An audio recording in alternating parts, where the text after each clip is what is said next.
instead, if I did this out of frustration or being automatic, there it goes.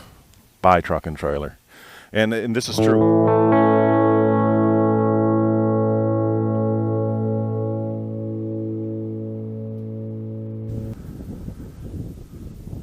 Here's some common mistakes that I've done myself over the years and had witnessed other people do and helped them with their mistakes. One of them is what we call splitting the horns. I'll demonstrate that. Okay, so you can see how my rope split between the two horns there. The main reason this happens, and this is why I like the right to left to practice that, is I'm probably not turning my hand over. I'm getting to this point and I'm letting go, so I'm also maybe letting go early.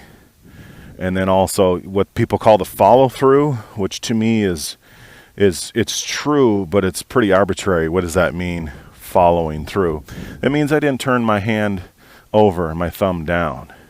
Some people though, which is tricky to a habit to break, is I'll see them do the motion but they let go here because they're thinking about their slack. And so I'll do that in a video of an exercise to help with overcome that. And better yet, an exercise to do to never develop that bad habit that's hard to break, where, okay, you're turning over, you're doing the motion, but you let go here. And like I told you before, the rope never lies. And the video never lies. So you can kind of slow it down and see people do this and follow through and turn their hand over. So now, that doesn't mean you're done here. We call this fishing. And I'll practice this. If I do split the horns on the dummy, I can still continue on as long as my steer isn't in what they call the catch pen, where we take the ropes off. As long as they don't break that plane getting into that panel, he's still mine. So I might lift up a little bit. Now I would be horseback, so I'm already up, and I would be gentle with this. I went there. I saved myself. Maybe we were leading on 3 steers, and we need to catch the infamous, just need to catch.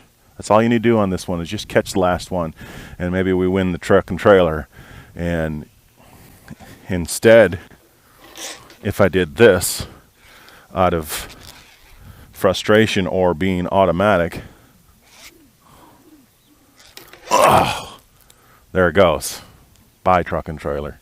And this is true. I've won, no, not truck and trailer, but I've definitely won money just hanging in there. I might fish it on for a neck, a half head.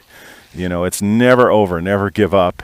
And this is actually true story of when we were running down the paved roads in a developed area, almost down Main Street in Windham, Minnesota, because a steer had jumped out of where we were at a quarter horse roping, and I kind of split the horns. Talk about pressure. He was headed right to the highway, and we were down the pavement, and I split the horns just a little bit, just like that, because he was kind of way out in front of me, and so I was reaching, and I just eased up, and sure enough, I got him. And talk about a time where you're really, I mean, in that case, it was really almost better than winning money, because that was a busy road and who knows what would happen. So just hang in there. It's you know, don't ever give up is the point there.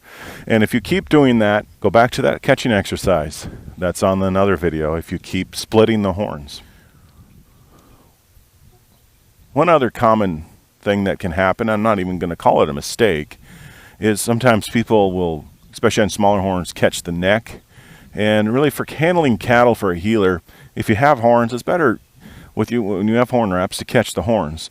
And really, usually what that is you can be too close, and then your angles, you have to match that, but then you come in too steep and catch the neck. Or that's the reason why you keep, that can coincide with why you keep catching a leg. There could be a few different reasons with that. Well, as we advance, we'll talk about those things. But this splitting the horns is a common one I see starting off and on the dummy head, and there'll be others as we progress in the medium to advanced things that we'll discuss as we go. Thank you.